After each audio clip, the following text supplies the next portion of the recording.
MP board से जुड़ी हुई खबर आपके लिए लेके आया हूं। आपके घर में यदि कोई 10वीं और 12वीं की एग्जाम देने वाला है 25 तारीख को, तो उनके लिए एक महत्वपूर्ण खबर है। यदि आप खुद ये खबर सुन रहे हैं, जो यदि आप एग्जाम देने वाले हैं, तो आपके लिए भी एक महत्वपूर्ण खबर है पेपर लीक को लेकर। क्या खबर है, पूरी जानकारी दूंगा। उससे पहले अपना परिचय। नमस्कार, मैं हूं राघव शर्मा। आप देखना शुरू कर चुके हैं दालापेटा। एमपी बोर्ड की 25 फरवरी से एग्जाम शुरू होने वाली है 10वीं और 12वीं की।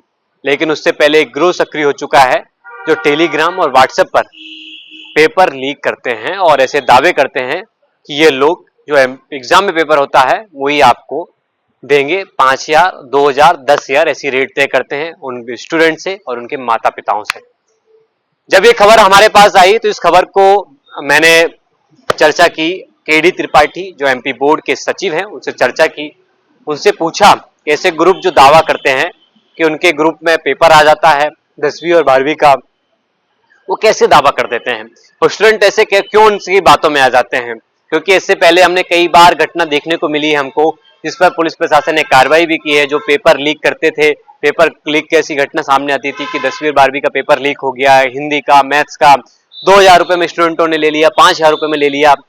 क्या इस बार एमपी बोर्ड की तैयारी क्या है कि पेपर लीक जैसी घटना जो पहले मिलती थी, क्या इस बार ऐसी घटना देखने को नहीं मिलेगी, सुनने को नहीं मिलेगी? क्या इन घटनाओं पर विराम लगेगा? तो केडी त्रिपाठी ने लपेटा से बातचीत करते हुए क्या कुछ कहा, आइए सुनते हैं। एमपी बोर्ड की ओर से सोशल मीडिया पर लगातार निगरानी रखी जा रही है और इस तरह के जो भी भ्रामक या दुष्प्रचार करने वाले जो ग्रुप्स हैं, उनको उनकी पहचान की जा रही है और ये पहचान करके और इसकी इंफॉर्मेशन हम साइबर पुलिस को लगातार दे रहे हैं और साइबर पुलिस की मदद से हम इस तरह के अवांछित तत्वों पे कड़ी कार्रवाई कर रहे हैं। बच्चों से हमारा अनुरोध है और अभिभावकों से भी कि वो इस तरह के दुष्प्रचार, भ्रामक जो बातें हैं, इनके बहकावे में ना आए। इनका उद्देश्य बच्चों, अभिभावकों से कुछ पैसे ऐंठना रहता है। हम लगातार वॉचफुल हैं और लगातार हम ऐसे लोगों पे कार्रवाई भी कर रहे हैं।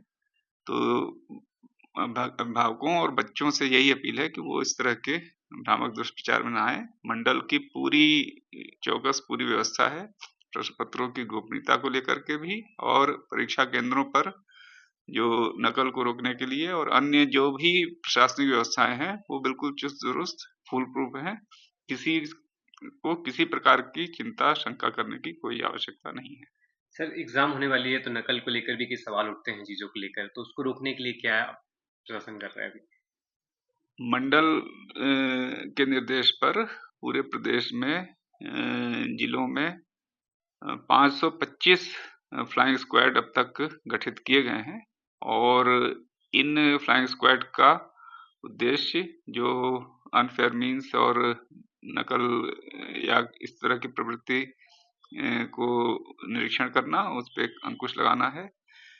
साथ के साथ हर परीक्षा केंद्र पर ये भी निर्देश दिए गए हैं कि हर परीक्षा केंद्र पर लोहे के बॉक्स, पेटी रखाई जाए, जिसमें बच्चों से अनुरोध ये है कि वो अपनी जो भी सामग्री है नकल से संबंधित या अन्य कोई भी सामग्री है, वो परीक्षा कक्ष में जाने के पूर्व उस बॉक्स में डाल दें, जिससे कि उनपे कोई भी जो अनफेयर मीन्स का केस बनता है, उससे वो बचे रहेंगे।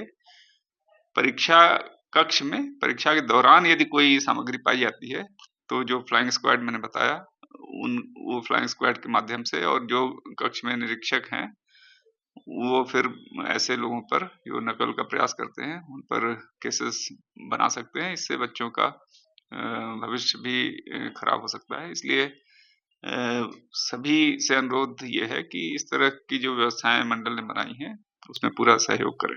कोई नंबर जारी किया गया है सर कि कोई टेलीग्राम के ग्रुप या किसी पे भी पेपर लीक ऐसी घटना को लेकर अवेयरनेस को फैलाने के लिए कि नंबर जारी करें, सूचना करें, ऐसी कोई मंडल ने किया? नहीं, मंडल ने ऑलरेडी अपने गोपनीय ग्रुप्स बना रखे हैं, मतलब टीम बना रखी है जो इस तरह के सोशल मीडिया पर लगातार प्रोएक्टिव होकर के उनका आइडेंटिफिकेशन कर रही है।